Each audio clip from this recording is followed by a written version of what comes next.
कैसे हैं मित्रों। तो आइए आज की चर्चा शुरू करते हैं। आज की चर्चा तुला लग्न और तुला राशि वालों के लिए है कि वो कैसे अपने भूमि, भवन, वाहन और माता के सुख को फलित कर सकते हैं। हमने मेष राशि से लेके कन्या राशि तक का सुख भाव का फलित करने का विवेचन अपने चैनल पे डाल रखा है। साथ ही साथ वार्षिक राशिफल भी है 2023 का, आप उसे देखें और लाभान्वित हों। तो देखिए, मैं तन के बाद जो आपका लग्न भाव है वो आपका तन होता है कुंडली के हिसाब से। उसके बाद अगर मैं किसी भाव को अगर सबसे ज्यादा महत्व देता हूं तो वो है सुख भाव, 4th हाउस। क्योंकि देखिए, समय, काल और परिस्थिति के अनुसार से चीजों की प्रायोरिटी बदल जाती है। अब हमें बहुत सारी चीजों की जरूरत है, हमारी डिमांड ज्यादा है। इस भौतिकवादी युग में हमारी मांग ज्यादा है। हम ईश्वर से बहुत सारी चीजों की आकांक्षा रखते हैं कि ईश्वर हमारी उन इच्छाओं को पूरा करे। पहले के लोग संतोषी होते थे, वो संतोषम परम सुखम, वो संतोष में ही अपना जो है जीवन बिता देते थे। और वो पहले के लोगों की फीलिंग ये थी कि जह विद राखे राम तेह विद रहिए, और सीताराम सीताराम सीताराम कहिए। अगर वो विपरीत परिस्थिति में भी होते थे तो उसे ईश्वर की इच्छा मान के अपना जीवन काट देते थे, और तब भी वो ईश्वर से कोई शिकायत नहीं करते थे। लेकिन आज इस 21वीं सदी में आज का मानव मन एक दूसरे ही आयाम पे है। अगर उसके सुख में थोड़ी सी कमी हो गई तो वो ईश्वर से शिकायत करने लगेगा, अपनी किस्मत को दोष देने लगेगा। तो ईश्वर ने आपके लिए पहले ही व्यवस्था कर रखी है कि कैसे आप अपने सुख को बढ़ा सकें, कैसे आप अपने सुख को फलीभूत कर सकें। और सुख में क्या है, किसका सुख, कौन सा सुख? सुख में तो सब कुछ है। आपको किस चीज का सुख नहीं चाहिए? तो कुंडली में लग्न के बाद इस समय सुख भाव सबसे ज्यादा जरूरी है। उसको फलित करना, उसके लाड को मजबूत करना, उसके ग्रह बल को स्ट्रेंथ देना। उससे क्या होगा कि अगर आपका लग्न मजबूत है और साथ ही साथ अपने सुख भाव को पर्याप्त बैलेंस दे दिया तो आपके जीवन की जो गाड़ी है वो पटरी पे आ जाएगी। बहुत सारे लोगों को मैंने देखा है, मेरे पास आते हैं, जो है बहुत अच्छा पैसा कमा रहे हैं, बहुत अच्छा धंधा चल रहा है, लेकिन किसी इंटीरियर एरिया में पोस्टेड है जहां परिवार नहीं ले जा सकते। 2-3 महीने बाद परिवार से मिलने आते हैं, परिवार का सुख ही नहीं है। परिवार है पर साथ में नहीं है, और ऐसी कोई परिस्थिति भी नहीं बन पा रही है कि जिससे परिवार साथ में रहे। नौकरी करनी है, बच्चों को भी पढ़ाना है, फैमिली को उस दूर दराज जो है दुर्गम प्लेस में रख भी नहीं सकते हैं। फैमिली को तो मेट्रो में रखना है, मेट्रो सिटी में रखना है। तो कैसे? अब इसको आप सुख कहेंगे? परिवार का सुख है, धन का सुख है, लेकिन पड़े सुदूर दुर्गम क्षेत्र में, ना वहां कोई जो है माल है, ना वहां पे वीकेंड पे कहीं जा सकते हैं, ना कहीं जो है कोई उनसे मित्र मिलने आ रहा है। तो ये क्या है? इसे आप सुख मानेंगे? इसको आप सुख कहते हैं? न मित्र का सुख है, न परिवार का सुख है, न बच्चों का सुख है। पैसा जो कमा रहे हैं उसे भी नहीं लगा पा रहे हैं अपने ऊपर, वो भी इकट्ठा होके जो है दूसरी जगह परिवार के पास आ जाता है, वहां वो लोग खर्च करते हैं। अब परिवार का ले लीजिए, परिवार में जो परिवार का मुखिया है वही उनके साथ नहीं है। तो आइए इस वीडियो को ज्यादा जो है विलंब न करते हुए शुरू करते हैं। देखिए, तुला लग्न और तुला राशि वाले लोगों का जो स्वामी होता है वो शुक्र होता है। आपके सामने एक कुंडली है जहां पे 7 नंबर लिखा हुआ है, एक मैग्नेट रखा हुआ है, और एक मैग्नेट दूसरी जगह पे रखा हुआ है जहां पे 10 नंबर लिखा हुआ है। तो जहां पे 7 नंबर लिखा हुआ है, मैग्नेट रखा हुआ है, अगर आपकी कुंडली में अपनी कुंडली खोल लीजिए, अगर आपकी कुंडली में वहां पे 7 नंबर लिखा हुआ है तो ये कुंडली का प्रथम भाव है, फर्स्ट हाउस है। इसका मतलब आपका लग्न तुला है। अब दूसरी बात सुन लीजिए, अब इस कुंडली में, अपनी पूरी कुंडली में प्रथम भाव से शुरू करके 12वें भाव तक आइए और 12वें भाव तक देखिए कि आपकी कुंडली में चंद्रमा कहाँ बैठा हुआ है। अगर चंद्रमा जहां भी बैठा हुआ है, अगर वहां पे 7 नंबर लिखा हुआ है तो इसका मतलब यह है कि आपकी तुला राशि है। अगर ये दोनों ही परिस्थितियां आपसे मिलती हैं, तुला लग्न और तुला राशि, तो जो मैं बताने जा रहा हूं वो जानकारी आपके फायदे के लिए है और सिर्फ आपके लिए ही है। तो अगर आपका तुला लग्न और तुला राशि है तो आपके स्वामी हुए शुक्र, और शुक्र वैभव है, ऐश्वर्य है, भोग विलास है, धन है, लक्ष्मी है, सारी जो मटेरियलिस्टिक चीज है और उनका सुख जो है शुक्र में है। पहली बात, ठीक है, तो आपके लिए शुक्र को मजबूत करना बहुत ही इंपॉर्टेंट है। अब आइए दूसरी जगह जहां पे मैग्नेट रखा हुआ है वो है 10 नंबर। 10 नंबर मतलब मकर राशि। मकर राशि के स्वामी कौन हुए? शनि हुए। इसके अलावा आपके 11 नंबर वहां कुंभ राशि, उसके भी स्वामी शनि हुए। इसका मतलब चतुर्थ और पंचम के स्वामी होके तुला लग्न और तुला राशि वालों के लिए शनि प्रबल योग कारक है। तो इसका मतलब, और शुक्र और शनि में स्वाभाविक मित्रता भी है। तो आइए अब हम योग की चर्चा करते हैं कि किन परिस्थितियों में आप तुला लग्न और तुला राशि वालों को भूमि, भवन, वाहन और माता का सुख पर्याप्त मिलता है। देखिए, पहला यह है कि अगर चतुर्थ भाव का स्वामी शनि अगर आपके लग्न में बैठ जाए, ये पहली शर्त हुई।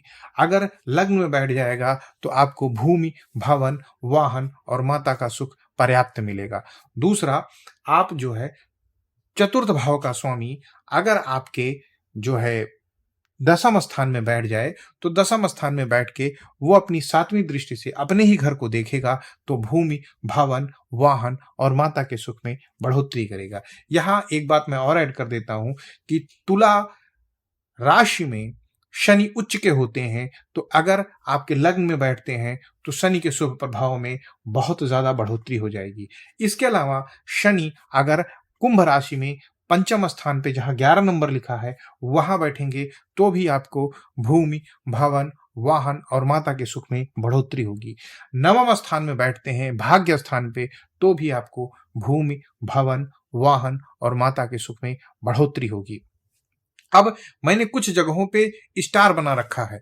अब आप देखिए कि शुक्र और शनि, मतलब शुक्र मतलब आपका लग्न का स्वामी, शनि आपके चतुर्थ और पंचम के स्वामी, अगर आप युति और दृष्ट संबंध बनाते हैं और साथ ही साथ इन भावों में बैठते हैं जहां पे मैंने स्टार लिख रखा है, दसम, पंचम और नवम, और साथ ही साथ मैंने लिख रखा है द्वितीय स्थान पे भी, जहां से ये तृतीय दृष्टि से अपने चतुर्थ भाव को देखेंगे तो भी आपको भूमि, भवन, वाहन और माता के सुख में बढ़ोतरी होगी।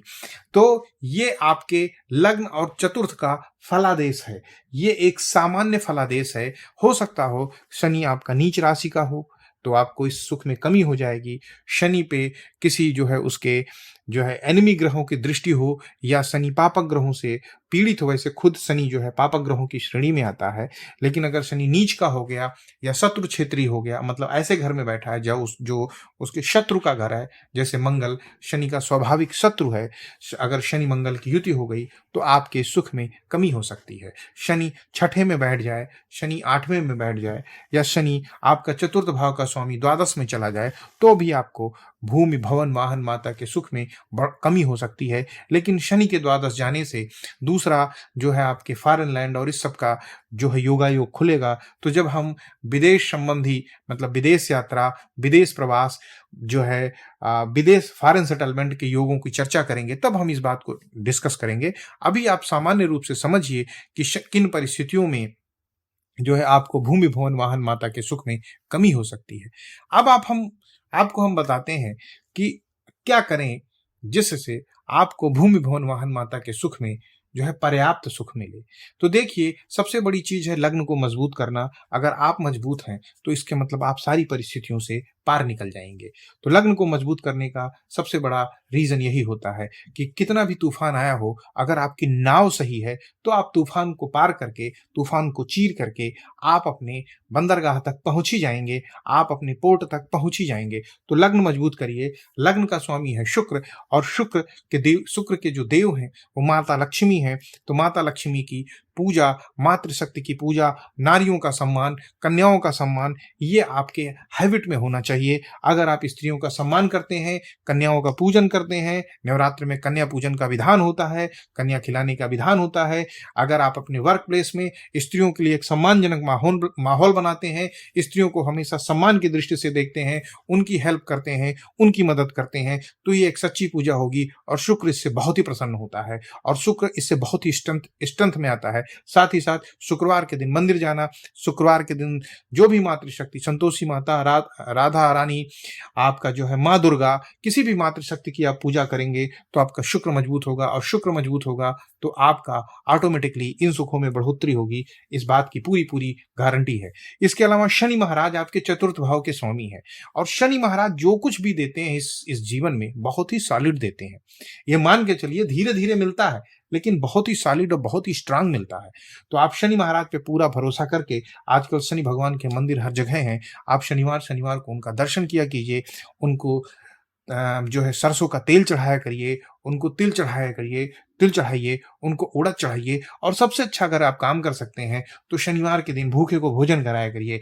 ये सब करने के बजाय अगर आप भूखे पेट को भोजन कराते हैं तो आप मान के चलिए जो है शनि जो है लोअर तबके का जो है कारक है। अगर आप उनसे अच्छा संबंध मेंटेन करते हैं, उनकी हेल्प करते हैं, मतलब लोअर तबका मीन्स जो आपका मजदूर तबका है, जो आपका डेली वेजेस वर्कर है, जो प्रतिदिन कमाता और खाता है, अगर आप उनके लिए कोई भी चैरिटी वाला काम करते हैं, या जो भिखारी है उनको भोजन कराते हैं, और जो है या शनिवार के दिन आप जो है लंगर चलवा देते हैं, या नहीं हो सकता है तो शनिवार के दिन किसी एक आदमी को अगर भोजन करा सकते हैं, या उसके पेट में जरा सा भी अन्न डाल सकते हैं, फल फ्रूट या किसी भी अनाज से उसकी मदद कर सकते हैं, तो मुझे लगता है कि ये एक बहुत ही सच्ची सेवा है।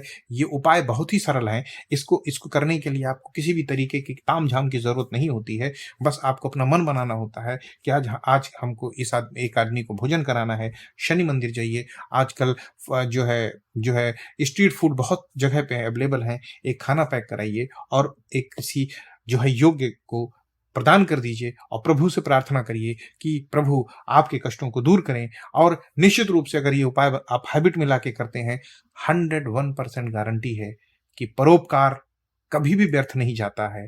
किया हुआ परोपकार 3 पीढ़ियों तक आप फायदा पहुंचाता है, इस बात की गारंटी ले लीजिए। आपको फायदा नहीं दिखेगा, हो सकता है वही परोपकार आपके बच्चों में फायदा दिखे, उनके बच्चों में फायदा दिखे। तो किया हुआ परोपकार 3 पीढ़ियों तक जाता है। तो इसका मतलब आप ऐसा काम करिए जो लॉन्ग लास्टिंग हो, जो लंबे समय तक चलने वाला हो, और जिसको करने में कोई तामझाम की जरूरत ना हो। आप इस आधुनिक समय में ऑफिस से निकलें, और ऑफिस से निकलते हुए आप जो है ये काम कर सकते हैं बिना किसी प्रेशर के, बिना किसी टेंशन के। तो आप मान के चलिए, मैं फिर दोहरा देता हूं, तुला लग्न और तुला राशि वालों के लिए अगर सुख भाव को फलित करना है बिल्कुल आसान से उपायों में, तो आपको अपने लग्न को मजबूत करना होगा, जिसके स्वामी शुक्र हैं। शुक्र के लिए आपको स्त्रियों का सम्मान करना होगा, स्त्रियों के लिए एक अच्छा सुरक्षित माहौल बनाना होगा, और शनिवार के लिए किसी भी भूखे पेट को भोजन कराना होगा। और पूरा उपाय जानने के लिए आप जो है बैक करके पूरा उपाय सुन लीजिए। तो शुक्र और शनि इस तरह से आपके स्ट्रेंथ में आएंगे, और जब शुक्र और शनि आपके स्ट्रेंथ में आएंगे तो आपके जीवन में निश्चित रूप से हर तरह के सुख की बढ़ोतरी हो जाएगी, और आपका भूमि भवन वाहन के जो है सुख में पूरी तरीके से जो कमी आ रही है, जो बाधा आ रही है, वो दूर होगी। और अगर आप प्लान कर रहे हैं भूमि लेने का, अपना अपार्टमेंट लेने का, अपना घर लेने का, तो अगर ये काम निरंतर करेंगे तो उम्मीद करता हूं कि 2023 से 2024 और 25 तक 3 सालों के बीच में आपका अपना खुद का घर बनाने का सपना साकार हो सकेगा। अब मैं इन्हीं बातों के साथ आपके सुखी और मंगलमय जीवन की कामना करता हूं, और साथ ही साथ आपको जो है ये उपाय करने के लिए फिर से मैं कहता हूं करिए। और अगर आपको फायदा दिखे तो हमारे चैनल को लाइक करिए, कमेंट करिए, सब्सक्राइब करिए, क्योंकि हम आपके उत्साह और आपके एनकरेजमेंट से आपके लिए और अच्छी इस तरह से अनुभवजनित मोती निकाल के लाएंगे। और हमारे उपाय बहुत ही सरल हैं। मैं बहुत ही क्रिटिकल उपायों में नहीं जाने की कोशिश करता हूँ, क्योंकि मैं जानता हूँ कि आज के जीवन में बहुत सारे क्रिटिकल उपाय की अगर अगर अभी बात की कर ली जाए तो वो एक अलग से प्रेशर क्रिएट कर देते हैं। क्रिटिकल उपाय किए जाते हैं, लेकिन उनके लिए विषम परिस्थितियां होती हैं, उनके लिए एक अलग अलग ही तरह का माहौल होता है। पहले तो आप अपने अपने जीवन को एक एक लेवल पे लाइए। एक लेवल पे लाने के बाद जब आपके अंदर खुद उत्साह आ जाएगा तो आप खुद ही मुझसे पूछेंगे कि आप मुझे क्रिटिकल उपाय बताइए, मैं अब थोड़ा बड़े तरह का अनुष्ठान करना चाहता हूं। तब तक के लिए आप हमारे चैनल को लाइक करिए, सब्सक्राइब करिए। जय श्री राम।